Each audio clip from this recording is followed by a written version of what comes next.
In order to stay up to date with industry, we constantly add cutting-edge machinery to our lab. This is one of our new machines, a Haas 3-axis CNC mill. The students learn how to program it from A to Z and how to set it up. This is one of our manual lathes where the students start out learning the fundamentals of machining.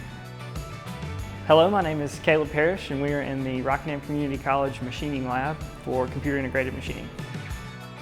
The student doesn't need any experience operating machinery. We teach it from the ground up to create machinists. A student who enrolls in this program can get hands-on experience setting up CNC machines as well as programming. One of the benefits for students that graduate this program is their jobs in industry will pay very well. Some of the career opportunities that students are offered once they graduate are simple CNC operators, CNC setup machinists, and tool and die makers. So to learn more, you can visit our website or come by our lab for a tour.